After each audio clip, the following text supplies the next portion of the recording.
बच्चों को दुआएं, बड़ों को सलाम। फिज़ा है मेरा नाम। I was doing my blow dry, वो भी ठीक नहीं हुआ। बालों के ऊपर शो है मेरा आज सबसे पहले। आज मैंने बालों कहनी है। हेयर फॉल का सबसे बहुत बड़ा इशू जो है ना लड़कियों को, लड़कों को, जिसकी वजह से सबसे ज़्यादा जो है ना जो ब्यूटी है मुझे लगता है वो बहुत जल्दी, बहुत यंग एज में ख़त्म हो जाती है। मेरे ऑफिस में इतने सारे यहाँ पे बॉयज़ हैं, इतने सारे लड़के, उनका मसला पता है क्या है? गंज बना। और मैं उनसे इतनी छोटी लगती हूँ, सारे के सारे मुझसे बड़े लगते हैं। यहाँ पे अजीम भाई ऐसे इशारा करके ना अपना पफ बनाने की कोशिश कर रहे हैं, मगर अजीम भाई आप भी ना मुझसे बहुत बड़े लगते हैं, ये मैं आपको कंफर्म बात बता दूँ। कुछ लोगों ने पैच भी लगाया मुझे आज पता चला मगर कोई बात नहीं, लगाना तो पड़ता है। फिर मैं मजाक नहीं उड़ा रही हूँ, अच्छा लग रहा है, लगाना चाहिए। मैं कौन सा नाम बता के मजाक उड़ा रही हूँ, किसी की पर्सनैलिटी दिखा के मजाक उड़ा रही हूँ। पैच लगाना पड़ रहा है, मगर क्यों आपको इस नौबत तक क्यों आना पड़ता है? इसलिए क्योंकि आप अपने बालों का ख्याल कोई नहीं रखते। आजकल भी इतनी ट्रीटमेंट्स आ गई हैं। अगर मैं ऐसे ख्याल की बात करूं तो थोड़ी बहुत छोटी छोटी टिप्स मैं आपको पहले देती हूँ, फिर हम, क्योंकि आज हमारा बालों के ऊपर ही है। जैसे अब ट्रेंडिंग में आ गई ये चीज़ें, सिल्क के कैप मिलते हैं, आपको पता है? बिल्कुल ऐसे जैसे आप शेफ़ नहीं होते, शेफ़ पहनते हैं बाल ताकि किसी खाने में खाना पकाते वक्त बाल ना गिर जाए, उस तरह के सिल्क के आते हैं। वो पहन के लड़कियां सो जाती हैं कि नहीं, ये तो सिल्क के तकिए, वो आप रख लें और उनके ऊपर आप सो जाएं। लड़कियां लड़के, उन पे बाल बड़े सॉफ्ट सिल्की बड़े अच्छे रहते हैं। और फिर बालों को लोग कस के बांध के सोते हैं ना लड़कियां, उसकी वजह से उनके बाल टूटते हैं, ब्रेकेज आती है, बहुत जल्दी हेयर फॉल आ जाता है। बहुत ज़्यादा ऑयल लगाने से स्कैल्प में ग्रीस आ जाती है, फिर वो बाल कमज़ोर हो जाता है। अब हमें हमारी नानियाँ दादियाँ यही बोलती हैं तेल लगाओ, तेल ठोकने से ना बाल अच्छे हो जाते हैं। हर दौर तेल से नहीं चलेगा, अब तेल से हटके भी ज़िंदगी में बहुत कुछ है। और फिर खैर अब जब ये सब ख्याल नहीं रखते हम अपने बालों का और अपनी सेहत का, जाहिर सी बात है फिर कहीं ना कहीं तो लॉस होता है। अब जब बात आ जाती है ऐसी कि आप बिल्कुल गंजे होने वाले हैं और बिल्कुल आपके जो है ना लड़कियों के भी बाल आगे से जो है ना स्कैल्प की जगह से जो है ना बाल कम हो जाता है, तो उसके लिए आपको करना फिर ये पड़ता है कि आपको ट्रांसप्लांट, एक सिचुएशन जो है एक मिल गई है, सोल्यूशन है। ट्रांसप्लांट से बाल आ जाते हैं। ये अब बिल्कुल ऑथेंटिक अच्छे डॉक्टर्स हैं, बहुत अच्छे काम कर रहे हैं। पाकिस्तान में भी अब इस तरीके से मैं कहती हूँ कि दुनिया से लोग आते हैं पाकिस्तान में बाल लगवाने के लिए, इतनी अच्छे यहाँ पे ट्रीटमेंट्स हो रही हैं बालों की। मगर एक मसला जो सबसे बड़ा आता है वो ये कि आपने जाना कहाँ है, क्योंकि हमारे पास पाकिस्तान में सबसे ज़्यादा जो जाली काम है ना वो बहुत है। हर दुकान खुल गई है, ईंट उठाओ तो ट्रांसप्लांट हो रहा है, ईंट उठाओ तो ट्रांसप्लांट हो रहा है। फिर हमें कैसे पता चलेगा कि जिस डॉक्टर के पास अगर हम जा रहे हैं कोई हेयर ट्रांसप्लांट के लिए तो ये इज़ द राइट डॉक्टर? और प्लस अक्सर सुनने में ये बात आती है कि लोग तुर्की जा रहे होते हैं, आपको पता है टर्की इज़ अ हब अपना हेयर ट्रांसप्लांट कराने के लिए, इट्स अ हब। बट क्या ऐसी टेक्नोलॉजी है वहाँ पर, ऐसी क्या प्रोसीजर्स वहाँ पे हो रहे हैं जो यहाँ पर हमारे पाकिस्तान में नहीं हो रहे? ट्रीटमेंट्स, टेक्नोलॉजीज़ कौन सी ऐसी डिफरेंट हैं जो वहाँ पर हैं और यहाँ पर नहीं हो रही हैं? ये सारी चीज़ों के बारे में जानेंगे। डॉक्टर अनील रियाज हमारे साथ मौजूद हैं, किसी तारुफ के मोहताज नहीं है, हेयर ट्रांसप्लांट सर्जन मैं इनको कह सकती हूँ, और हमारे पास पहले भी आए थे, बड़ी रहनुमाई की थी। आज हम सारी बातें पूछेंगे। अस्सलाम वालेकुम। वालेकुम अस्सलाम। कैसी तबीयत है? अच्छा, ये जो पहले मिथ इसके बारे में बता दें कि ये सच्चाई है या मिथ है कि पाकिस्तान में वो काम नहीं होता, ज़्यादा काम जो है वो टर्की में होता है, हमारे पाकिस्तान में वो टेक्नोलॉजीज़ चीज़ें अवेलेबल नहीं है, वो ट्रीटमेंट्स अवेलेबल नहीं है? ये मिथ नहीं है, ये झूठ है। अच्छा। अगर आप डिग्री की बात करते हैं about hair restoration, so there is only one diploma, one degree in the world which is known as Diplomat American Board of Hair Restoration Surgery. There is only just one exam. ठीक। पाकिस्तान में वो तकरीबन 20 के करीब, 13 से 20 के करीब हैं, तुर्की में 6 हैं। अच्छा। So we are way more advanced than Turkey. Really? There is nothing which is known as a Turkish method. कोई ऐसी चीज़ नहीं होती। फिर और बहुत सारे अल्फाज आप सुनते हैं जैसे सेफायर, FUE, ऐसी कोई चीज़ है ही नहीं। सेफायर एक ब्लेड है जिससे आगे के हिस्से में छेद किए जाते हैं। FUE एक तरीका है जिससे पीछे से बाहर नहीं, there is no gun, there is no machine, just a blade. एक हैंडल पे एक सेफायर का ब्लेड लगता है। उससे कीजिए, स्टेनलेस स्टील से कीजिए, उसने सुराख बनाने हैं। ठीक है। I can say maybe sapphire is superior, stainless steel is all right as well, लेकिन ये सफ़ायर FUE का जो जुमला मिलाया जाता है ये लफ्ज़ ही गलत है। अच्छा। इट्स जस्ट लाइक कि आपको डायमंड फेशियल कहा जाता है। अच्छा। What is the difference between a diamond facial and any other facial? There is no difference actually. लेकिन आपको एक नाम दिया जाता है जिसके पीछे आपको चलाया जाता है। Chinese method, there is no term, no authentic term like a Chinese method. लेकिन promote होता है और बड़ी authentic जगहों से promote होता है। So अगर तो आपको सही रहनुमाई चाहिए कि किसके पास जाना है, तो आपने simple diplomate American board of hair restoration surgeon देखना है, पूरे पाकिस्तान में है, वहाँ कहीं से भी जाके करा लीजिए। Hair restoration society of Pakistan है, ये मैं पहले भी जिक्र कर चुका हूँ, उसकी वेबसाइट के ऊपर देखे जा सकते हैं। International society of hair restoration surgeons हैं, उसके ऊपर लिस्ट देखी जा सकती है। सो तुर्की का एक नाम है, इट्स हब फॉर नहीं नॉट एट ऑल हमारे बहुत बात तुर्की में हुआ है transplant. We were way advance in than Turkey. हम तो 30-35 साल से इस फील्ड के अंदर बहुत आगे हैं। तुर्की तो बहुत बाद की बात है। अच्छा। और तुर्की की अहम बात यह है कि तुर्की में बेसिकली टेक्नीशियन को हुकूमत ने इजाज़त दे दी है एज अ डॉक्टर एक्ट करने की, जबकि हमारे मुल्क में शुक्र है खुदा का अब तक इजाज़त तो नहीं है, लेकिन अंडर हैंड तो होता है। हमारे यहाँ तो सब कुछ अंडर हैंड होता है ना। कैसे इजाज़त दे दी? वो तुर्की यूरोप साइड के ऊपर ये इजाज़तें मौजूद हैं। अच्छा। इवन अमेरिका कनाडा के अंदर भी बहुत जगहों पे जो काम डॉक्टर का है वो टेक्नीशियन कर रहे हैं। हमारे क्लिनिक्स के अंदर भी बहुत सारे जो हमारे यहाँ पे authentic so called authentic clinic है, वहाँ वो काम जो डॉक्टर का करना है, जैसे पीछे से बाल निकालने का काम है, ये डॉक्टर का काम है। अच्छा। ये टेक्नीशियन का नहीं है, लेकिन 90% ऑफ द प्लेसेस टेक्नीशियन को डेजिग्नेट कर देता है डॉक्टर के, तुम निकालो। So that was is wrong. अपनी हिफाजत करनी चाहिए।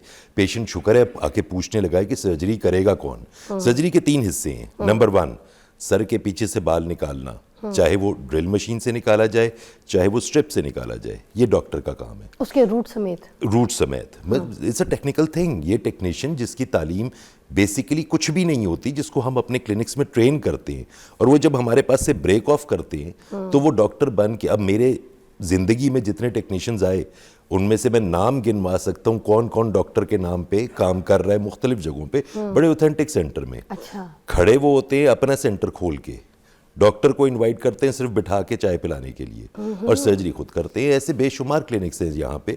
तो आपने जब भी किसी के पास जाना है, number 1 it should be an MBBS doctor, he should have a formal training in hair transplant. Can you check the degree as well? Like yes we have to, दीवार पे लगी होती है, वो भी चेक करनी होती है, वो लाजमी है।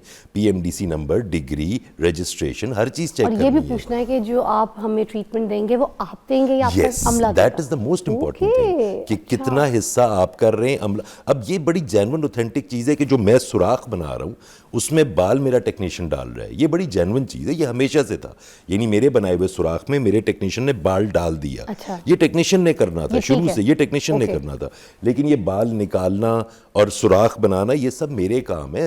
As a doctor I have, जो भी इंजरी क्रिएट होनी है वो डॉक्टर ने करनी है। तो ये डॉक्टर्स अपनी जान छुड़ाते हैं, क्या करते हैं? What else? Okay, Yes, that is what time we do. Taking as It well is ना, time सुबह taking. शुरू होता है तो शाम तक भाई काम खत्म वीडियो होता है। बना के लोगों को बताना मेरे पास आके ट्रांसप्लांट करा लो, ये बहुत आसान काम है, rather than personally doing a surgery yourself. आप वीडियो बनाते रहें और 10 से केसेस खड़का दें, पीछे आपके टेक्नीशियंस कर रहे हैं, ठीक है, और आप शो मारे मैंने 10 केसेस कर दिए, ठीक है, और खुद से आप करें तो एक शायद आपसे मुश्किल से हो, मैक्सिमम आप 2 कर सकते हैं अगर आपने खुद से करना हो। तो that is very important. Right point बताया है, क्योंकि देखें ट्रांसप्लांट कराने का तो अब सबको शौक पड़ गया है, और इतनी अच्छी बात है कि पाकिस्तान हमारा वे आगे है टर्की से। ये सिर्फ बातें आप लोगों ने जो है ना सुन रखी हैं, टर्की कुछ भी नहीं है, फिर उसके हिसाब से तो हम पाकिस्तान में we are going so good. एक ब्रेक के बाद मिलते हैं।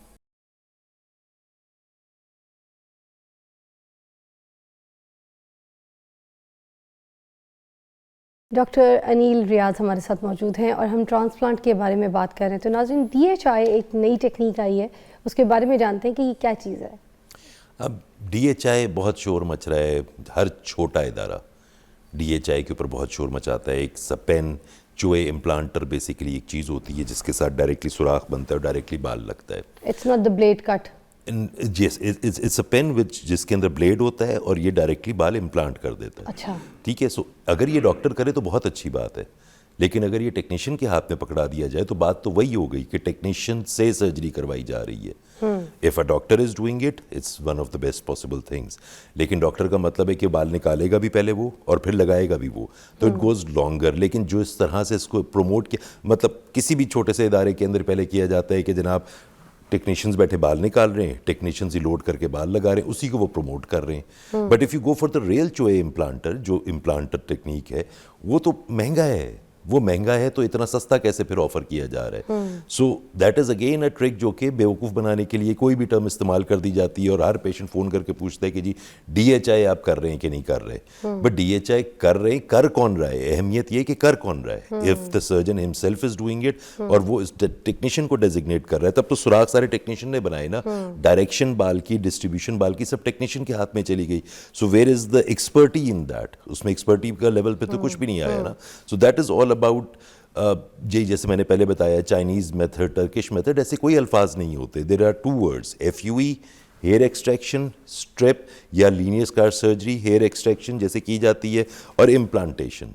ओके अच्छा डॉक्टर अनिल, जैसे अगर किसी का इस तरह का पैच है, सिर्फ जस्ट यू नो इधर सेंटर ऑफ द जो फ्रंट पफ जिससे लड़के बनाते हैं, अगर इधर उनके हेयर फॉल हो चुका है, ऑलमोस्ट थोड़ा सा गंजपन के करीब हो गया है, तो वहाँ पे कितना कोई ग्राफ्टिंग होगी, कितने को लगेंगे बाल? देखिए, अब ये 3 हिस्से हो गए, फ्रंट, मिड और क्राउन। इस क्राउन की अहमियत नहीं होती किसी भी गंजपन के अंदर। फ्रंट की सबसे ज़्यादा अहमियत है, फिर मिड की आती है। तो फ्रंट के ऊपर तकरीबन 2-2.5 हज़ार ग्राफ्ट जाना पड़ता है। 1500 से 2.5 हज़ार तक ये ग्राफ्ट जाता है। ग्राफ्ट किसे कहते हैं? हमारे सर के बाल जो होते हैं ना, ये बेसिकली 2-2, 3-3, 4-4 के पेयर्स में लगे होते हैं। ये कॉन्सेप्ट गलत है कि एक सुराख से 3 बाल निकल रहे हैं। दे आर क्लोज टुगेदर, एक ही सुराख में 3-3 बाल इकट्ठे होते हैं। इस पूरे को जब निकाला जाता है तो उसे ग्राफ्ट कहते हैं। अच्छा। उसी को उठा के आगे लगा देने को ट्रांसप्लांट कहते हैं। ठीक है, मगर लगाना अपने ही सर का बाल है, किसी और अपने का सर नहीं का लगा बाल सकते। किसी और का नहीं लग सकता। मैचिंग वगैरह it's a very complicated thing. गुर्दे के लिए तो की जा सकती है, बाल के लिए कौन करेगा? और 2 साल के लिए इतनी खतरनाक दवाइयां तो इस्तेमाल वो करेगा। बेसिकली जो डोनर हमें मिलता है, वो डोनर हमें यहाँ राइट से, लेफ्ट से और अपने थोड़ा सा सर से, पीछे से, अपने सर से दाढ़ी से, जिस्म दाढ़ी से से, भी डोनर हो कहीं से सकते भी हैं। निकाला जा अच्छा। सकता है। खवातीन की आप बात टांग कर के रही बाल थी, से भी डोनर? वो यस, खवातीन की जो आप बात कर रही थी पहले, कि वो सिल्क कैप वगैरह सब Yes, कुछ yes. खवातीन के लिए सबसे अहम है कि पूरे जिस्म से लेजर करके बाल रिमूव कर रही होती हैं, और सर के बाल कम होते हैं। So it's a good thing कि जिस्म से बाल निकाल के सर पे ट्रांसफर किए जा सकते हैं। ना उधर लेजर कराने की जरूरत है, ना कुछ। जिस्म पे निशानात की जहां तक बात होती है, तो वो इस तरह का पंच होता है कि वो कोई निशान नहीं छोड़ता। So that can be done as well. Very few people do that. बहुत कम लोग ये करते हैं, लेकिन करना, मतलब एक बाल जो आपने जाया करना है, why not transfer that to the head? तो ये 100% रिजल्ट है? 100%। मतलब देखिए, एक बेकार बाल है जिस्म का जो आपने जाया करना है, ठीक है। अगर आप उसे निकाल के सर पे लगा लेते हैं, ठीक है, तो इट विल ग्रो। 90% चांसेस है कि ये ग्रो करेगा। बाल में करेगा। इतनी जान होगी? नहीं, कम होती है बाल, लेकिन कुछ तो है ना। ज्यादातर खवातीन के तो बाल हल्के होने की कंप्लेन है। PCOS is very common now, जो बाल गिराता है, जो हेयर लाइन वगैरह खराब करता है। अब वो जितने भी ये जो टोटके फैक्टर है ना, ये टोटके फैक्टर एक्चुअली सब गलत है। जितना भी ये आपने जिस तरह जिक्र किया, silk cap, it may feel good, ठीक है, बाल को अच्छा रख सकता है। मतलब हम थोड़ा सा एहतियात कर सकते हैं ना। वो ये बात है कि एहतियात में ये कि जैसे सिल्क वगैरह कैप पहन ली, बालों को इतना कस के नहीं बांधा, क्योंकि ब्रेकेज तो आती है, लोग कस के बाल चोटी बांध के सो जाते हैं। देखिए, मैं बड़ा प्लेनली बता रहा हूँ, खवातीन के 2 बहुत बड़े बड़े अहम मसले हैं, विटामिन D, आयरन, थायराइड। ये खवातीन की कहानी मर्दों की कहानी से यकसर मुख्तलिफ है। जिंक की इंटेक नहीं है ना, खवातीन की कहानी में आयरन आएगा, थायराइड होगा, या फिर उनका ये विटामिन D फैक्टर आएगा, फिर PCOS फैक्टर आएगा, हार्मोनल फैक्टर आएगा। मर्द का तो फैक्टर ही जेनेटिक है। वो पैदा हुआ था तो टाइमर लगा हुआ था कि इस टाइम पे तुमने गंजे हो जाना है। मर्द का तो जो गंजा है उसका हो गया। मर्द का टाइमर लगा हुआ था किस टाइम पे तुमने गंजे हो जाना है। Very nice. अच्छा, ये होता है। Yes, you born with it, you born. It's again, ये बीमारी नहीं है, ये एक नॉर्मेलिटी है कि यहाँ के बाल के अंदर वो दरवाज़ा नहीं है जिसने हमारे हार्मोन से रिएक्ट करना है। यहाँ के बाल में दरवाज़ा है, और इस दरवाजे ने एक वक्त पे खुलना है। अच्छा, किसी का मर्द का बाल ही पतला है, अगर सपोज जैसे मोटा बाल होता है ना ग्राफ्टिंग के लिए, चीज़ों के लिए, अगर किसी का बाल ही बिल्कुल बारीक पतला, ऐसे आपको पता है रेशे रेशे जैसे रुई की तरह से बाल है, तो फिर क्या वो वाले भी बाल उठा के उनकी भी ग्राफ्टिंग हो सकती है? हम लोगों की नहीं। There is a specific condition which is known as DUPA. इतने कम बाल हैं कि आप कुछ नहीं कर सकते। नहीं, बाल की क्वालिटी पतली है। क्वालिटी पतली है तो ज्यादा लगाए जाते हैं, जैसे जिसके स्ट्रेट बाल होते हैं वो पतला होता है, वो कम होता है और उसका इफेक्ट भी कम आता है। कर्ली बाल वाले का बाल मोटा होता है और उसकी डेंसिटी कम होती है, लेकिन वो इफेक्ट ज्यादा देता है। तो यस, हर किसी का कुछ ना कुछ तो हो सकता है ना। देखिए, एक आदमी गंजा हो रहा है तो एक वक्त तक वो हर रोज दुआएं करता है, या अल्लाह इस जगह रुक जाए, इस जगह रुक जाए, इस जगह रुक जाए। तो हमने उसमें से किसी भी जगह जाके उसको रोक देना है। अब अगर एक बंदा ट्रांसप्लांट करने आता है और कहता है कि या तो मैंने नॉर्मल होना है या नहीं कराना, ये उसकी बेवकूफ़ी है। कुछ ना कुछ तो आगे बेहतर लग जाएगा ना। मतलब फॉर एग्जाम्पल फ्रंट ही हो जाए तब भी ठीक है, 3 हिस्से ना, कम से कम फ्रंट तो हो जाएगा, बजाय इसकी कि वो पूरा एक रास्ता लेके चलता रहे। अब जैसे पैचेस वगैरह लगाते हैं लोग, तो कुछ ना कुछ पैचेस तो इधर से कवर ही करते हैं ना सारा, ठीक है। अब पैचेस के नीचे स्किन का गल जाना, पैचेस के नीचे गुस्ल ना हो पाना, ये सब बड़े बड़े मसाइल हैं पैचेस के। अब फिर यहाँ पे रोज टेप लगाना, टेप उतारना, उसमें जो उससे थोड़ा skin- रवा है बालों का वो भी निकल जाता होगा। डर्मेटाइटिस, स्किन की प्रॉब्लम्स आ जाती हैं। और फिर देखिए, हम नेल पॉलिश लगा के औरत को तो वजू करने नहीं देते, तो मर्द किस तरह पैच लगा के वजू गुस्ल कर लेता है भाई। अब जैसे किसी की तरफ देखेंगे तो नहीं, मैं कही थी साथ सुनिएगा जरूर। किसी को कही थी साथ सुनिएगा, मैं कौन सा उनको दिखा रही हूँ? राइट, है ना, दिखाऊं तो वो बात गलत है, मगर मैंने कहा आप भी सुन लें। जो जेन्युइन पैच है वो चिपकाया जाएगा, जो अच्छा लगेगा वो चिपकाया जाता है। क्लिप वाला पैच आर्टिफिशियल लगता है। क्लिप वाला पैच जो चिपकाया जाता है, तो जब आप उसको उतारते तो गोंद कुछ ना कुछ तो लगी है ना। अब उसमें गुस्ल कैसे होगा? अब आप 100 दफा कहें कि जी हो गया, तो अल्लाह में इन्हें कौन सी चपेड़ मारनी है? वो तो बस हो गया तो हो गया, करते रहें। लेकिन जब हमारी औरत नेल पॉलिश के साथ वजू करती है तो हम बहुत एतराज़ करते हैं कि जी नेल पॉलिश के साथ वजू नहीं होता। अच्छा, एक जैसे मैं बाहर मुल्क से जाती हूँ तो वहाँ पे आपको पता है यहूदियों में वो चीज़ होती है ना कि वो सर नहीं दिखाती हैं औरतें, तो वो स्कार्फ या इस तरह की चीज़ या फिर विग पहनती है। ज़्यादातर सारी विग पहनती हैं। वो विग इसलिए पहनती हैं कि वो कोई फैशन या बाल का वो नहीं, वो अपना सर अपने उसको छुपाती हैं। उनकी कोई ये पीछे आपको पता है ना लॉजिक है।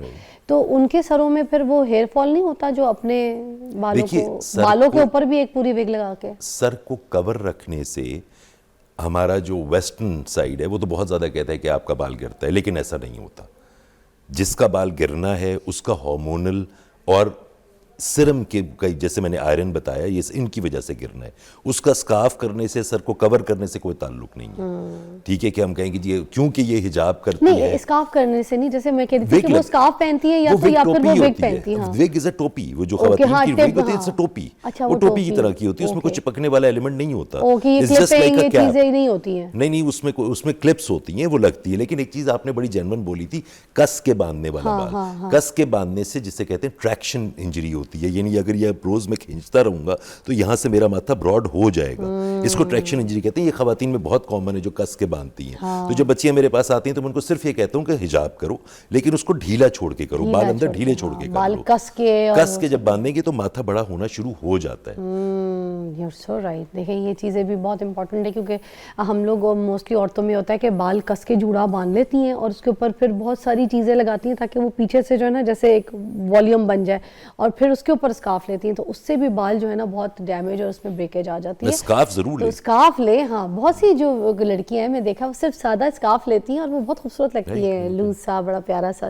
तो एनीवे, एक और बहुत इंपॉर्टेंट चीज़ की, जब पीछे से बाल निकालते हैं आप लोग तो उधर पीछे ना लोगों को मोस्टली इन्फेक्शन हो जाता है, दाने निकल आते हैं मोटे मोटे, फिर वो एंटीबायोटिक की क्रीम्स या फिर उसको आप लोग एंटीबायोटिक के कोई शायद मेरे ख्याल से कोर्सेज देते हैं, तो किस सिचुएशन में होता है? क्या वो ख़राब हो जाता है जब पीछे से बाल निकालते हैं? कोई ऐसी इन्फेक्शन हो जाती है जिसकी वजह से मोटे मोटे दाने और चीज़ ख़राब हो जाती है? देखिए, जब बाल निकाला जाता है तो देखना ये ज़रूरी है कि स्टरलाइज चीज़ से निकाला जा रहा है, उसको माहौल कैसा दिया जा रहा है, वो जगह साफ़ सुथरी है जहाँ हो रहा है कि नहीं हो रहा। जो तीसरे चौथे दिन जो दाना बन रहा है वो तो थिएटर इन्फेक्शन है। ओके। इवन 7th डे तक थिएटर इन्फेक्शन आ रहा है। अच्छा, ठीक है, उसके वो आ सकता है। हाँ, 7th डे तक थिएटर इन्फेक्शन आता है, 5th 6th डे तक कि थिएटर साफ नहीं था। जो इमीडिएटली अगले दिन दाना शाना बनेगा वो उसका मतलब है कि पहले से इन्फेक्शन था जिसमें सर्जरी की गई, जो नहीं करनी चाहिए थी। इन्फेक्शन पहले ट्रीट करना चाहिए था। अब लॉन्ग टर्म जो दाने शाने बनते हैं वो ये कि बाल अंदर से छेद कर रहा होता है, अंदर छेद करके जब निकलेगा तो स्किन को थोड़ा बहुत इन्फ्लेम करेगा, उसको गाहे बगाहे ट्रीट करना होता है। वो ठीक हो जाता है? हाँ जी बिल्कुल ठीक हो अच्छा, जाता आप है। लोग शैम्पू वगैरह यूज़ करने से भी मना कर देते हैं, और स्टार्ट में होता है कि जब बाल निकाले जाते हैं और आगे जब ग्राफ्टिंग वगैरह करके सर्जरी करके भेजी जाती है पेशेंट को, तो पेशेंट थोड़ा सा ना 3-4 दिन तक नॉर्मलाइज नहीं रहता, कंफ्यूज रहता है, क्योंकि सोता है तो तकिए के ऊपर उसका हल्का सा ब्लड भी आता है, फिर कंफ्यूज उस जगह पे हो ना जहां उसे हर चीज तफसील से बताई ना जाए। अब मेरा रिटर्न सेट ऑफ इंस्ट्रक्शन है, हर चीज रिटर्न दी जाती है पेशेंट को कि ऐसे ऐसे होगा। मेरा अपना पर्सनल नंबर पेशेंट के पास होता है कि रात 3 बजे उसे मसला पड़े तो मुझे सीधी कॉल करे, but that is only for my operated patients. ये नहीं है कि प्री ऑप मैं पेशेंट को जरा लूच पुच करता रहूंगा कि आ जाओ मुझसे ऑपरेशन करा लो। ऑपरेटेड पेशेंट को पूरा हक है मुझे किसी वक्त भी डिस्टर्ब करे, उसको मैंने अकेला नहीं छोड़ना, तो उसको हर स्टेप पे गाइड करते हैं कि क्या करना है। एक एक इंस्ट्रक्शन लिखी जाती है, एक एक बात बताई जानी होती है, तो फिर वो पेशेंट कंफ्यूज नहीं होगा। और ये जो कहते हैं सिगरेट छोड़नी पड़ेगी जो लोगों ने ट्रांसप्लांट कराना है, इसमें क्या सच्चाई है? सिगरेट, निकोटीन, टार, ये सब चीजें नए न्यू ग्राफ्ट यानी कि जो कॉफी नया भी ग्राफ्ट है कैफीन? उसको डिस्टर्ब करती है। Also coffee? कैफीन वेजो कंस्ट्रिक्शन करती है, वेसल को छोटा कर, तो कैफीन वगैरह तो सिर्फ एक दिन का परहेज है जिस दिन सर्जरी हो रही है। सिगरेट का परहेज तकरीबन 1 वीक से लेके 6 हफ्तों तक चलता है। ठीक है, लेकिन इसका ये मतलब नहीं कि उसके बाद आप सिगरेट पिएंगे तो आपके बाल गिर जाएंगे। अच्छा, सिर्फ उस प्रोसेस के दौरान, क्योंकि नया ग्राफ्ट है ना, अंदर हीलिंग हो रही है, तो हीलिंग में टार डैमेज करता है सबसे ज्यादा, निकोटीन उसमें वेजो कंस्ट्रिक्शन करती है, खराबी करती है, तो ये एक जेन्युइन चीज है। Thank you so much doctor Anil, आपने हमें बिल्कुल पिंची सारे जो सवाल हैं उसका जवाब दिया। आई होप जिन लोगों ने अगर ट्रांसप्लांट कराना है they know what to do, क्योंकि हमने आज जिनसे ये सारे सवाल पूछे हैं, is number 1 doctor. Take a break.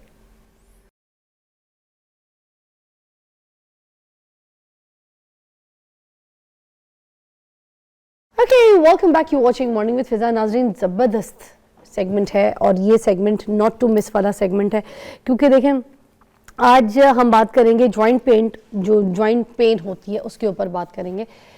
मगर जॉइंट पेन के लिए देखें ना, हम क्या करते हैं कि जब दर्द होती है तो सबसे पहले हम खाते हैं मेडिसिन्स, और वो होती हैं दर्दों की दवाइयाँ।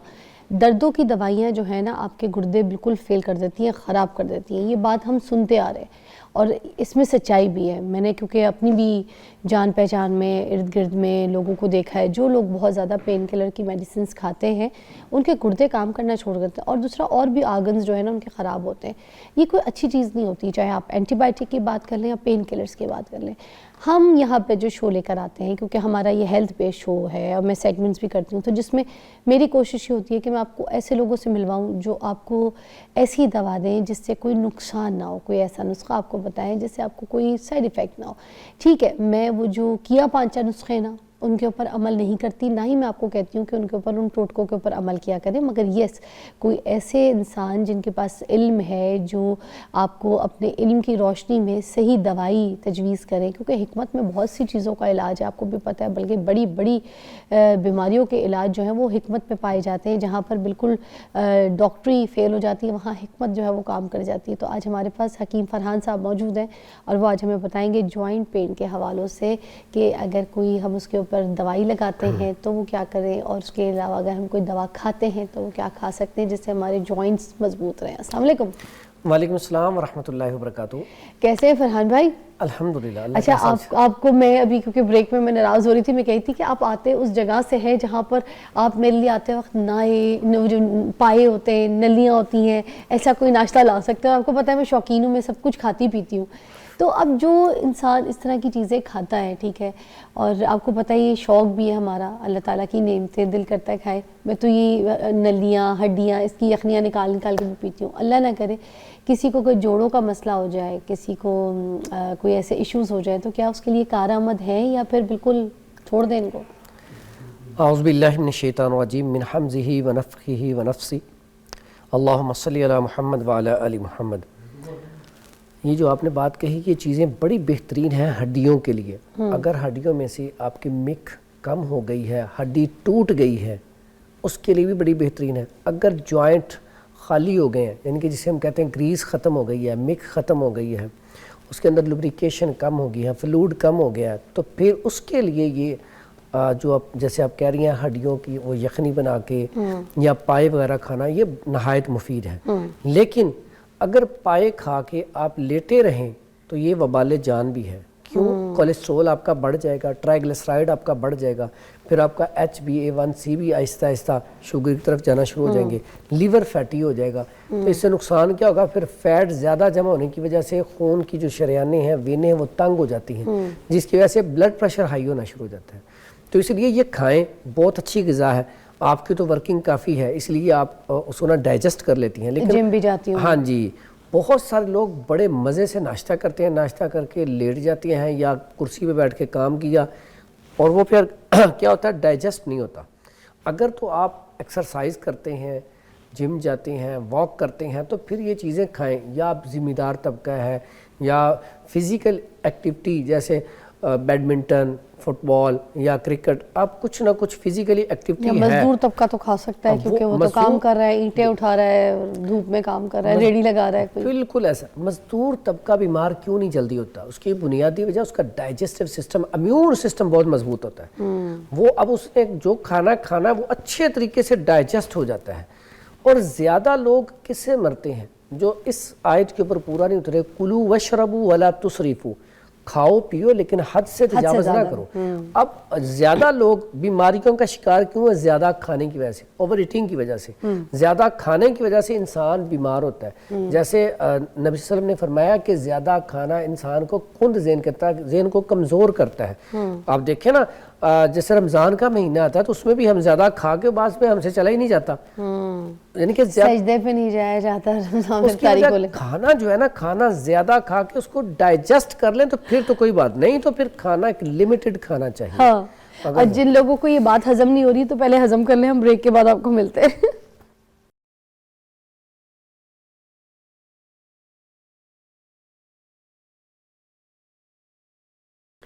Welcome back. हकीम फरहान साहब हमारे साथ मौजूद हैं। हम जोड़ों के दर्द के बारे में इनसे बात कर रहे हैं और आपको सही ऑथेंटिक दवाइयाँ, चीज़ें, सब कुछ आज बताएंगे। अच्छा, ये जो घुटनों में दर्द होता है मोस्टली लोगों को, और उसके हिसाब से फिर या तो कोई ना कोई कलौंजी का तेल बैठ के माएँ मलवारी होती हैं या फिर जैतून का तेल मलवारी होती हैं, उससे आराम मिलती है या बस? ये जितने भी ऐसे ऑयल हैं जिनके अंदर हरारत है, खुसूसन जैतून का तेल, इसका बहुत अच्छा रिज़ल्ट है। अगर आप अक का पौधा, ये अक्सर आम प्लाटों में लगा होता है, वो उसका पत्ता लेके तो उसके बाद उसको आप धो लें अच्छी तरह, फिर तिलों का तेल या जैतून का तेल उसकी हल्की से मसाज करके ऊपर बांध लें, ऊपर पट्टी कर दें, तो बेहतरीन किस्म का वो इसका इलाज है। घुटनों में फौरी तौर पे दर्द जो है वो ख़त्म हो जाता है। लेकिन असल में घुटनों का दर्द होता क्यों है, इसका सबब क्या है? हाँ। सबसे पहले तो हमें पता चल जाएगा तो फिर हम इसका शिकार नहीं होंगे। एक बात हमें ये पता है कि सिर्फ कि अगर वज़न ज़्यादा है तो जाहिर सी बात है टांगे अफोर्ड नहीं कर सकती इतना ऊपर वेट, तो वो घुटनों में उनको भी दर्द शुरू हो जाता है। ये इसमें मैं अक्सर कहता होता हूँ कि अल्लाह ताला के एक निज़ाम है। अल्लाह ने हमें पैदा किया, अब हमारी कैपेसिटी है 50 किलो वज़न उठाने की। हम 100 किलो उठाएंगे तो हम बड़ी मुश्किल से चल पाएंगे, गिरेंगे या चल ही नहीं पाएंगे। इसी तरह हम जुल्म करते हैं अपने साथ कि हमारे अल्लाह ताला ने जो हमें कैपेसिटी दी है 50-60 किलो की, हमारा जब वेट बढ़ के 100-120 पे चला जाता है या 80-90 पे चला जाता है, तो उससे क्या होता है, फिर जॉइंट वीक हो जाते हैं क्योंकि उनके अंदर पावर इतनी नहीं है जितना आपने उनके ऊपर वजन डाल दिया है। उसमें मैं अक्सर कहता हूँ पहले अपना वेट कम करें, उसके बाद घुटनों का इलाज करवाएं। घुटने वैसे ठीक हो जाएंगे, नहीं तो फिर इलाज करवाएं। लेकिन इन सब में सबब सबसे बड़ा ये है कि घुटनों में जब भी इनमें फ्लूइड कम होता है, ग्रीस कम होती है, तो पीछे क्या होता है, ड्राइनेस, खुश्की क्या करती है, कॉन्स्टिपेशन पैदा करती है। अब कॉन्स्टिपेशन जो है जब रहना शुरू है, आप जब रहना शुरू हो जाए तो आप समझ लें कि आपके अंदर आगे जाकर ड्राइनेस आएगी। ओके, अच्छा, ये हम कंप्लीट इसके ऊपर नुस्खा भी लेंगे मगर एक न्यूज़ की ब्रेक है, विल बी राइट बैक।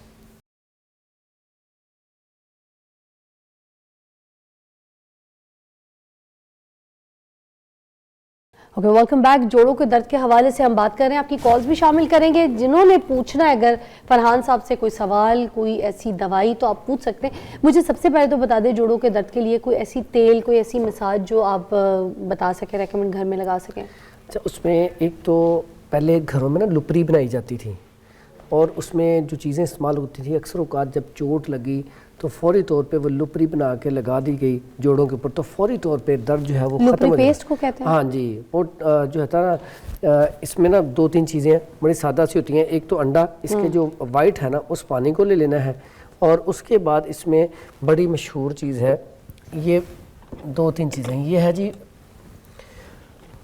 ये 4 चीज़ें इसमें शामिल होती हैं। अजवाइन थोड़ी सी ले लें, ठीक है।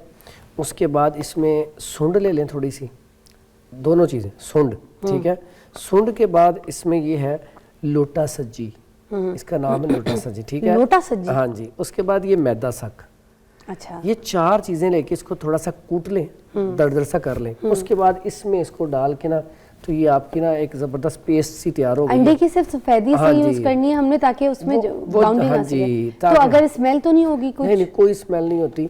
वो उसे बांधने के बाद ऊपर कोई रुई रख के ना उसको ऊपर कपड़ा बांध दें, हाँ। या कोई आप पट्टी कर दें।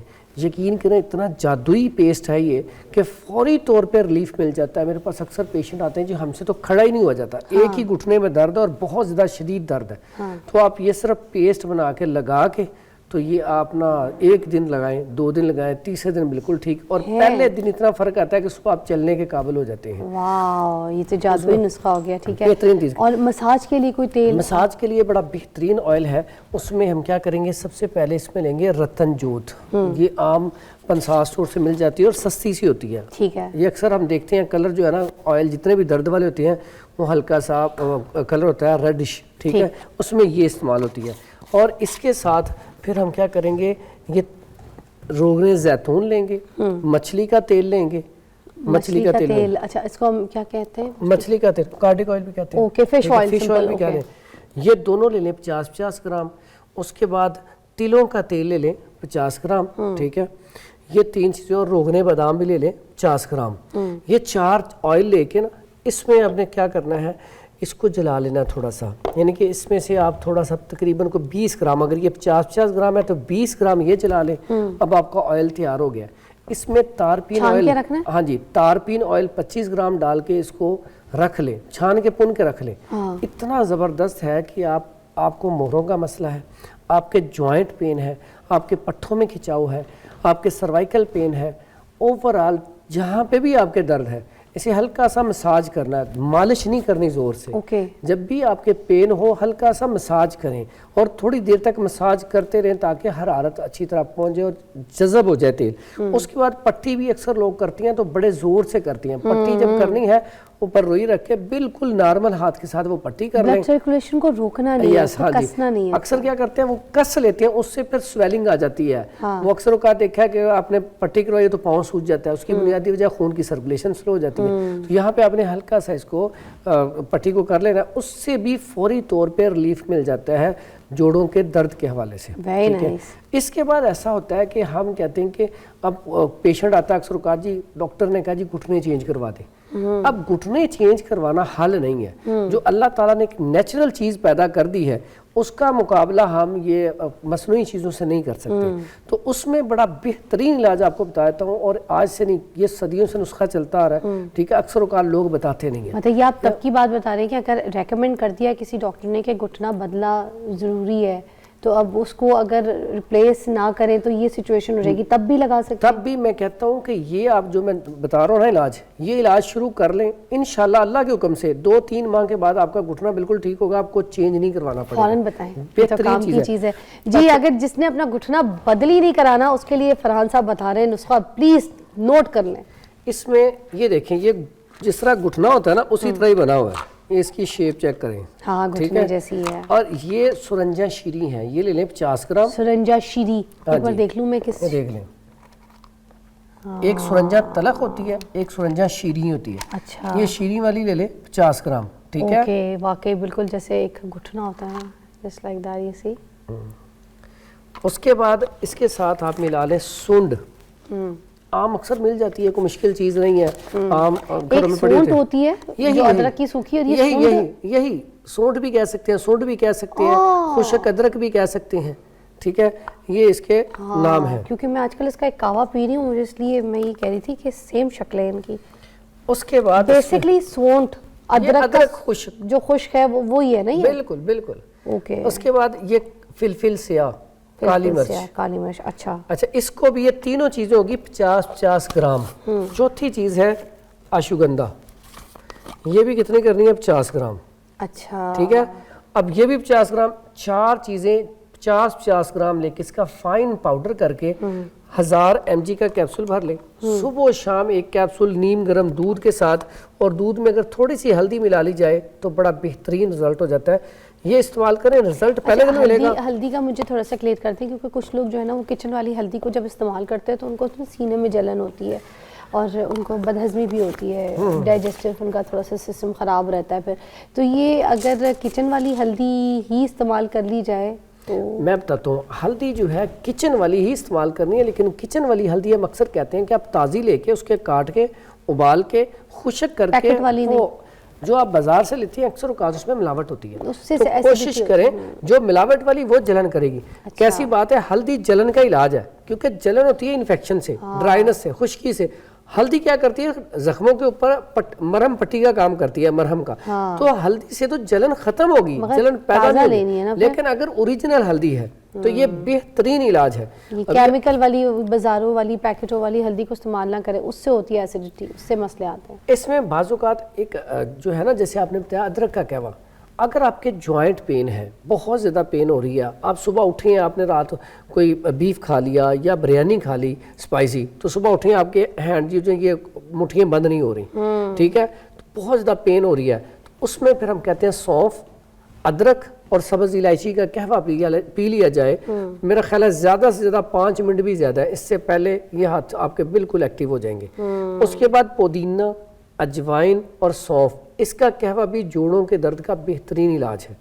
फिर उसके बाद अगर आप चाहते हैं कि ऐसा कहवा हो, सर्दियों का मौसम है, जोड़ों में दर्द भी ना हो, नज़ला, ज़ुकाम, खांसी ये भी ना हो, तो फिर आप काली मिर्च ले लें थोड़ी सी, अदरक ले लें, थोड़ा सा अदरक ले लें, काली मिर्च और अदरक ये दोनों का कहवा बनाएं, इसमें शहद मिला के तो ये इस्तेमाल करें, बेहतरीन इलाज है कोलेस्ट्रॉल का, ट्राइग्लिसराइड का, जोड़ों के दर्द का, नज़ला, ज़ुकाम, खांसी, तीनों चीज़ों का बेहतरीन इलाज है। अगर इसमें थोड़ी सी सौंफ ऐड कर लें तो और ज़बरदस्त इलाज हो जाएगा। ये कास्टे रिया हो जाएगा और स्टमक के लिए भी बेहतरीन हो जाएगा। और ये जर्नल कहवा है, कोई भी पी सकता है, ठीक है, इससे ब्लड प्रेशर हाई भी नहीं होगा। क्या बात है। अच्छा, कि वैसे हमारा टॉपिक नहीं है, मगर मैं बता दूं, ये सूंड वैसे मैं घर लेके जाऊंगी, मेरी ख़त्म भी हो गई है। ये सूंड वाला कहवा आजकल मैं पी भी रही हूँ। मैं आपके सामने भी इसकी थोड़ी सी तशरीह कर देती हूँ। ये सूंड थोड़ा सा, उसमें हल्की सी वो ताज़ा जो आपकी हल्दी है वो, फिर 2-3 लौंगे, 1 कप का हिसाब है, 2-3 लौंगे, और उसके साथ उसमें पिंच ऑफ ये जो मैं हल्दी बता चुकी, ये, और बादाम को रात को भिगो के तो उसी का पानी और उसको छील के, तो उसको जब 1 कप रह जाए, 2 कप का 1 कप, तो वो मैं आजकल पी रही हूँ, क्योंकि मैं मोटी हुई हूँ तो मुझे ना उसका बड़ा असर हो रहा है। अभी 6-7 दिन मुझे पीते पीते हुआ है, तो काफ़ी पता है ये एनर्जी बूस्टर है। अच्छा, ये पीने से जोड़ों की दर्द ही नहीं, आप एक्टिव हो जाती हैं।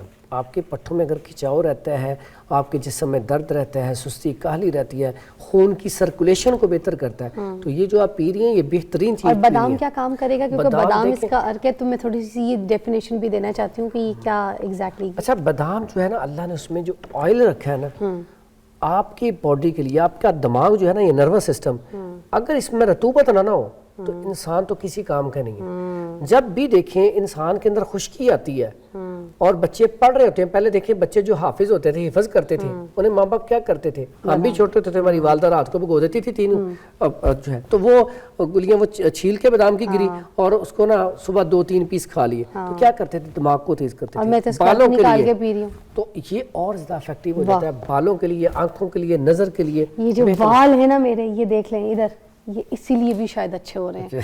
अब मैं इसको मजीद इस्तेमाल करूंगी। Take a break.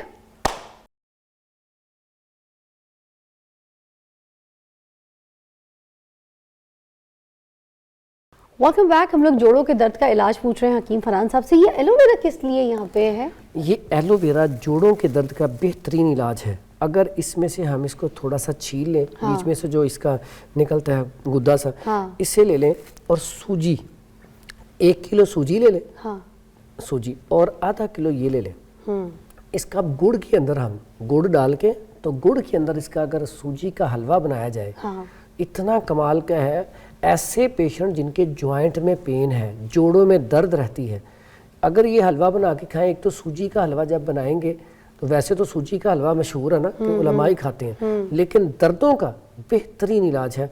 ये सूजी का हलवा बना के अगर सुबह शाम खाया जाए 2-4 दिन, 1 किलो हलवा खा लेना बना के, तो मेरा ख्याल है कि उससे इंशाल्लाह जोड़ों की दर्दें ख़त्म हो जाएंगी। लेकिन शर्त यह है कि आपने चाय नहीं पीनी, कॉफ़ी नहीं पीनी, क्योंकि खुश्की पैदा होती है ड्राईनेस, ड्राई चीज़ें खाने से। अच्छा। तो जब ऐसी चीज़ें खाएंगे तो खुश्की तो फिर बढ़ेगी।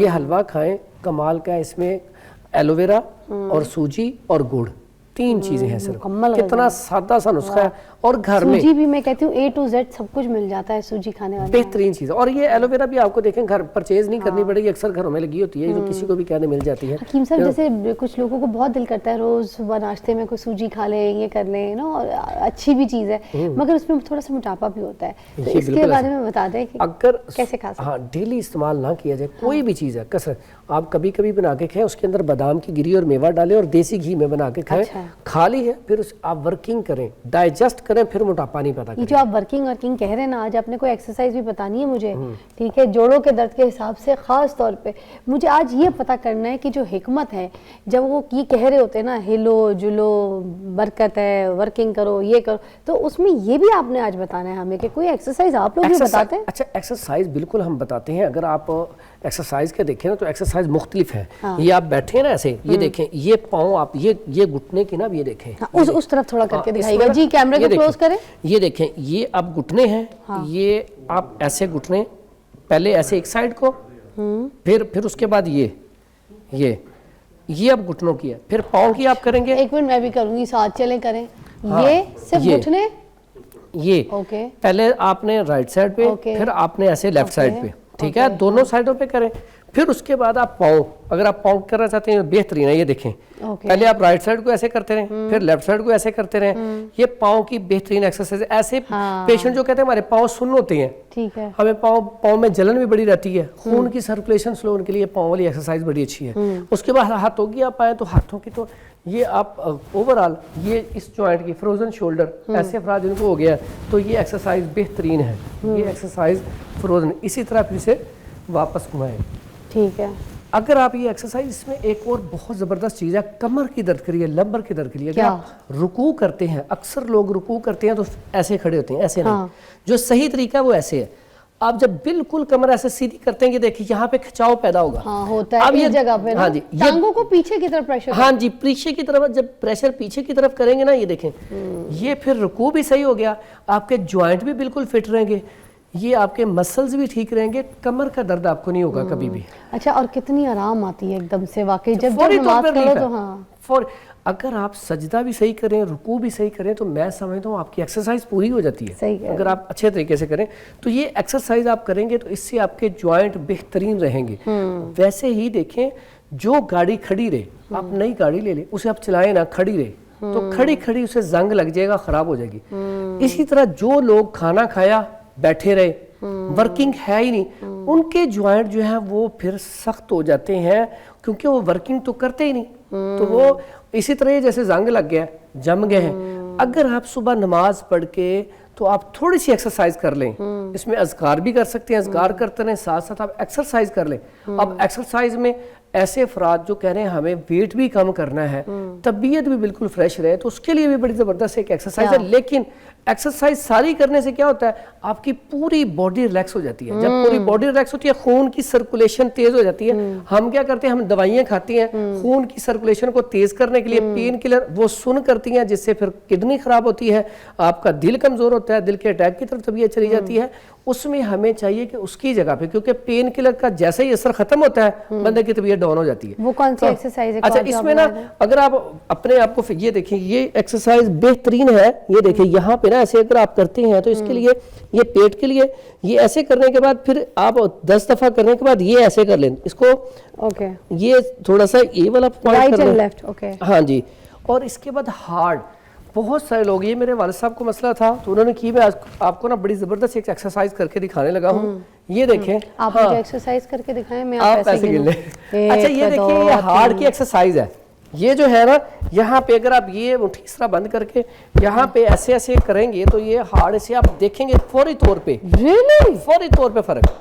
Oh my God. और उसके बाद ये अगर आप यहाँ पे भी आपने एक बार दोबारा करें, एक बार ये दोबारा, देखें, हार्ट पे, दिल वाली जगह पे, मगर उनकी मुट्ठी देखें आप, ये भी देख लीजिएगा। ये मुट्ठी देखें। ओके। इसी तरीके से ये ऐसे ऐसे आपने यहाँ पे हैंड करना है, ये कम अज कम 20 दफा करें। उसके बाद यही ये इस जगह पे, लेकिन आपने शर्ट बारीक पहनी हो या यहाँ पे शर्ट ना हो, हाफ बाजू, और ये इसी तरह मुट्ठी बनानी और यहाँ पे ये कम अज कम 20 दफा करें, ठीक है।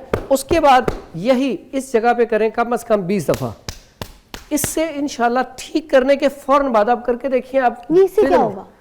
फौरी तौर पे खून की सर्कुलेशन तेज हो जाती है। अगर आपको दिल का अटैक हो रहा है, तबीयत अपसेट हो रही है, तो फौरी तौर पे इस बाजू को हिलाएं और ये एक्सरसाइज करें, फौरी तौर पे आपको रिलीफ मिल जाएगा। उसके बाद आप इमरजेंसी में जा सकते हैं, लेकिन आपकी तबीयत फौरन ठीक हो जाएगी। अच्छा, मुझे एक और चीज़ बहुत अच्छी लगती है, जब पीठ पे जोर जोर से कोई थपकी मारे ना, जोर जोर से, जरा तेज तेज, वो मैंने वहाँ पे सीखी थी जब मेरी अम्मी आईसीयू में थी। जाहिर सी बात है, ऑक्सीजन सिलेंडर उसके लिए बहुत अच्छी है, तो वो हमें थेरेपी में आके सिखा के जाती थी कि पीछे आपने थपकी देनी ताकि उनको ऑक्सीजन और ब्रीदिंग चीजें सब सही हो जाए, लेवल पे आ जाए। तो जब मुझे भी ऐसे कोई पीछे कर देना, ऐसे फराल को बोल दूंगी किसी को कि मुझे करो, तो मुझे इतना एकदम से फ्रेश फील करता है, ऐसा लगता है नए जहान में आ गई हूँ। ये पहले लोग फिट क्यों थे? अक्सर औकात जो बच्चे थे, माएँ उनकी मालिश करके ना हर दूसरे तीसरे दिन धूप में थोड़ी देर बिठा देती थी। अगर यंग लोग थे तो वो भी कबड्डी, कुश्ती वगैरह और बहुत सारी ऐसी फिजिकली गेम्स थी। आज फिजिकली गेम्स तो है ही नहीं, बच्चे मोबाइल, और मोबाइल इतनी बड़ी एडिक्शन है, बहुत बड़ी बीमारियां जो हैं वो मोबाइल से लग रही हैं। मेरे पास अक्सर बच्चे जो आते हैं ना, वो मोबाइल की वजह से, यकीन करें उनके अंदर इतनी शिद्दत होती है, सामने मेरे माँ बाप के साथ लड़ पड़ते हैं, उनसे मोबाइल छीने उनके साथ लड़ पड़ेंगे, मोबाइल उठा के मार देंगे, जो चीज़ हाथ में उठा के मार देंगे। ये मसला क्या है? यहाँ पे बच्चों की गलती नहीं है, माँ बाप की गलती है। माँ बाप की गलती है, बात सही है। आप देखें, बच्चों के साथ खेला करें। हम एक ब्रेक लेंगे, ब्रेक के बाद मिलेंगे। मगर हमारे साथ हकीम साहब मौजूद हैं। ये देखें कितनी आज की है वायरल रील है कि किसी हकीम ने पहली मर्तबा किसी ट्रांसमिशन पे पहली बार एक्सरसाइज सिखाई है, तो आप भी कीजिए। ब्रेक लीजिए।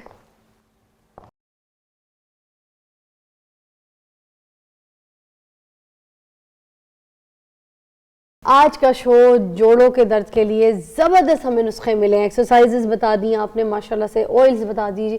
अब कोई ऐसी चीज़ जो खाने के हिसाब से और आपको लगता है जो रह गई है वो ज़रूर बता दें। अच्छा, उसमें ना दो चार चीज़ें हैं। एक तो जॉइंट के अंदर अक्सर हम देखते हैं स्वेलिंग आ जाती है, सोजिश आ जाती है। जब अंदर आपका ना फ्लूइड ख़त्म हो गया, मिक ख़त्म हो गया, ग्रीस ख़त्म हो गया, तो जॉइंट आपस में टकराते हैं। जब टकराते हैं तो अंदर ना इन्फेक्शन हो जाती है, इन्फेक्शन से फिर वो सूज जाते हैं। अब स्वेलिंग को ख़त्म करने के लिए ऐसी चीज़ देनी पड़ती है जिससे सोजिश ख़त्म हो। अब सोजिश को ख़त्म करने के लिए बड़ी बेहतरीन चीज़ हमारे पास एक तो है, सबसे पहले नंबर पे हल्दी। हल्दी ऐसी चीज़ है कि अगर सिर्फ इसे दूध में मिला के दिया जाए तो इससे भी सोजिश उतर जाती है। लेकिन अगर प्रॉपर पूरा नुस्खा इस्तेमाल करें तो बेहतरीन इसका रिजल्ट है। इसमें मुलट्ठी ले लें 50 ग्राम, ये इन्फ्लेमेशन के लिए बड़ी कमाल की है। उसके बाद सौंफ ले लें 50 ग्राम, उसके बाद ये हल्दी ले लें 50 ग्राम। ये ऐसी चीज़ें हैं तीनों, इनका फाइन पाउडर करके सुबह दोपहर शाम अगर हाफ टी स्पून नीम गर्म पानी से दिया जाए, इसके फ़ायदे सुनिए आप हैरान हो जाएंगी। एक तो जो जोड़ों की स्वेलिंग है, सोजिश है, इन्फेक्शन है, उसको ख़त्म करती है।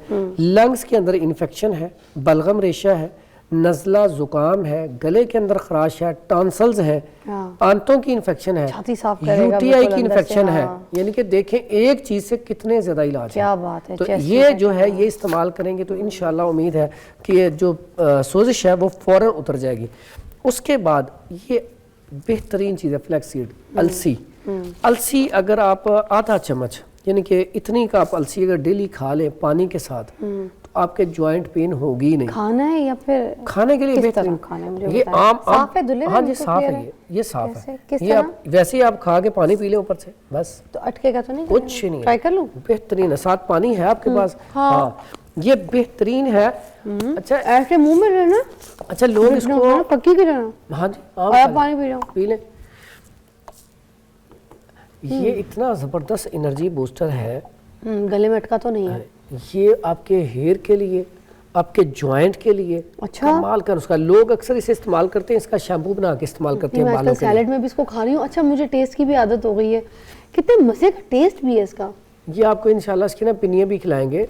अलसी की पिन्नी पहले लोग लाजमी सर्दियों में खाते थे, खास करके जब ये बारिशें नहीं ना होती थी, खुश्की ड्राइनेस, उस वक्त अलसी की पिन्नी अगर सरसों के ऑयल में बनी हो तो कमाल का रिजल्ट है। आपको सिर्फ सर्दियों में खानी है? सर्दियों में ये ना, अगर ऐसा पेशेंट है जिसके अंदर गर्मियों में भी बहुत ज़्यादा ठंडक है, खुश्की है, तो वो तो गर्मियों में भी खा सकता, नहीं तो ये सर्दियों में खानी चाहिए। मैं आपको जिस दोस्त का बता रही हूँ ना अपनी, उसने मुझे बना के भेजी थी, 5 सिर्फ लड्डू इतने मजे के थे, इसके अंदर सारे मेवे जात भी होते हैं हाँ जी, वो अपनी मर्जी होती है, आप इसमें जितनी चीज़ें ऐड करते जाएंगे उतना ये ज़बरदस्त होता जाएगा। गुड़ के साथ।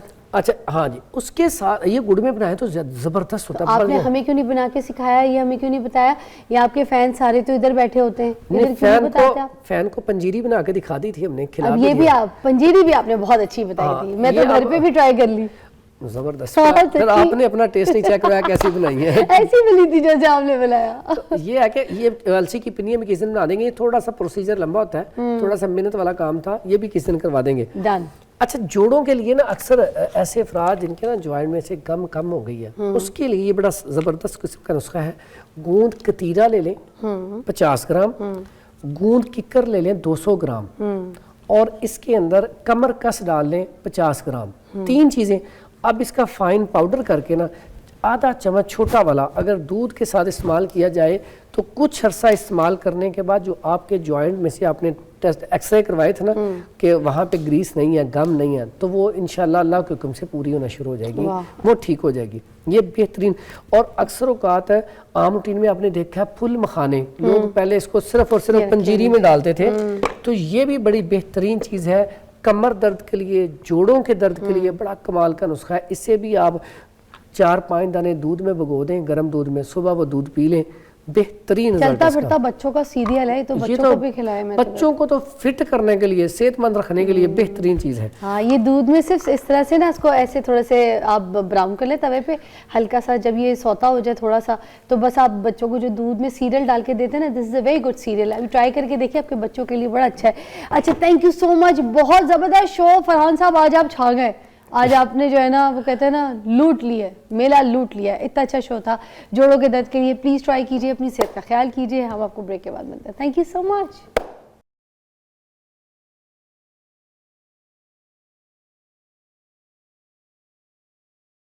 Welcome back watching morning with Fiza. मेरे पास जड़ावाला से एक मेहमान मौजूद हैं, पहले भी मेरे पास मधु हो चुके हैं, बहुत अच्छा गाते हैं। अताउल्लाह इसाक हिलवी साहब को बहुत अच्छा गाते हैं।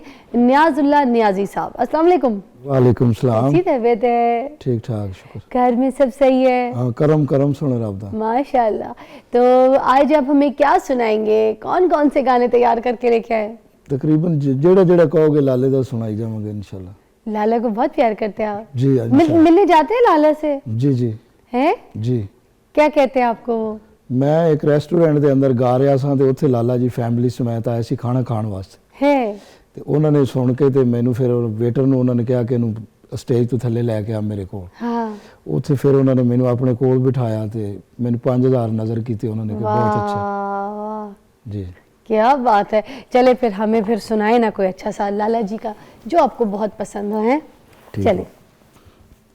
ओ जिथे तू है लाला जी कोई हो नहीं सकदा, जिथे तू है ढोला वाह, कोई हो नहीं सकदा, कोई लख भिड़ावे रोला पो नहीं सकदा, जिथे तू है ढोला कोई हो नहीं सकदा, जिथे तू है ढोला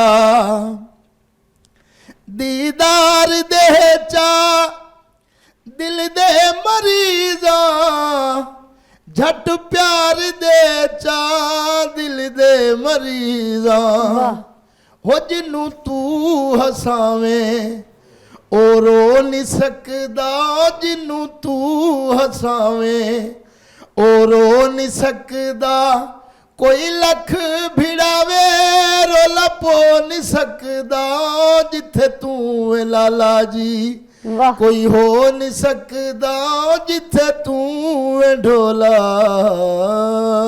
वाह। आजकल वो भी तो उनका बड़ा ट्रेंडिंग में जा रहा है, अली जफर के साथ जो उन्होंने कॉम्बो में गाए, मैं इत्थे ते ढोला वाते। ये गाना असल में मैंने भी गाया था मजराई के साथ। अच्छा। हाँ, फिर उसके बाद अली जफर ने भी गाया, तो मगर अली जफर ने उनके साथ गाया लाला जी के साथ। लाला जी तो क्या टॉप ट्रेंडिंग है। अली जफर भी क्या लेकिन सिंगर, मैं- और वो भी दोनों ही जबरदस्त ਜਿਹੜਾ सिंगर। ਲਾਲਾ ਜੀ ਨੇ 50 ਸਾਲ ਪਹਿਲਾਂ ਪੁਰਾਣਾ ਗਾਇਆ ਸੀ ਨਾ, ਮੈਂ ਉਸ अंदाज ਚ गाना। हाँ, आ जाए वो अंदाज सुनना है, आ जाए। उनकी मस्त आँखों से कुछ ऐसी अकीदत हो गई, वाह, जाम मजहब बन गया, शहवा शरीयत हो गई। पहले पीते थे कोई मकूम मौका ढूंढ कर, वाह वाह वाह। रफ्ता रफ्ता बेसबब पीने की आदत हो गई। मैं थे ते ढोल में दवाते, अरे वाह जी जी। मैं संभाला ले दी बहाते, वे मेरे आवे माया, वाह। वे कोई विकण मुलोक आया, नी इंज सानू लुटिया है, मैं कुड़े खड़ लोक आया। बालो बत्तियां वे माही सकू, मारो संगला नाल, पित्तल बनाई सोना बड़ सायो मिलाना। मैं थे ते ढोल मियाँ वाली, वे मैं लाल पिछू मरा गाली, मेरे आवे माया, मेरे आवे माया, वे कोई मोढ़े ते लोई माया, जिमें चन में उजड़ा वे शला उजड़े ना कोई माया। बालो बत्तियां वे माही सकू, मारो संगला नाल, पित्तल बनाई सोना बड़ सायम लाना। वाह क्या बात है, कितने मज़े के यार, क्या क्या गाने। और उनका वो गाना भी मैं सुनना चाहूँगी आपसे, जो गाना उन्होंने नहीं गाया था कि प्यारे नाल ना सही उससे नाल वेख लिया कर, वो भी आप बड़ा अच्छा उन्हीं के स्टाइल से गाएं। पसंद है आपको ये वाला भी? उनके तो सारे गाने आप बड़े शौक से, है ना। वैसे आजकल क्या कर रहे हैं ये भी मुझे बता दे, फिर एक बार गाना सुनूंगी। मैं बेसिकल मजदूरी करना, ड्राइवरी भी करना। अच्छा जी। तो उनके गाने वैसे भी तो ज़्यादातर ड्राइवर लोग ही सुनते थे पहले, ट्रक चलाने वाले लोग, ये चलाने वाले लोग, वही तो वहाँ से उनको प्यार मिला सबसे पहले। जी जी। रिक्शों पे, ट्रक पे, जो जितने मजदूर तबका लोग हैं, ड्राइवर लोग हैं, वो सुना करते थे उनको। वहाँ से वो सुनते सुनते लोगों की मोहब्बत हासिल करते करते टॉप ट्रेंडिंग में आज देखें हर घर की आवाज़ बन गए, हर दिल की धड़कन बन गए। अल्लाह ताला उनको सेहत ज़िंदगी अता फरमाया। ताला खिलवी साहब जैसे बंदे हमारे मुल्क के सरमाया है। मैंने बड़े उनके इंटरव्यूज़ किए, मैं हर बार उनको इतना पोलाइट, मासूम, खूबसूरत, दिल का शहज़ादा पाया कि मैं उनके लिए बहुत दुआ गो हूँ। ठीक है। और लाला को जैसे इश्क हुआ था, तो आपको भी कभी हुआ?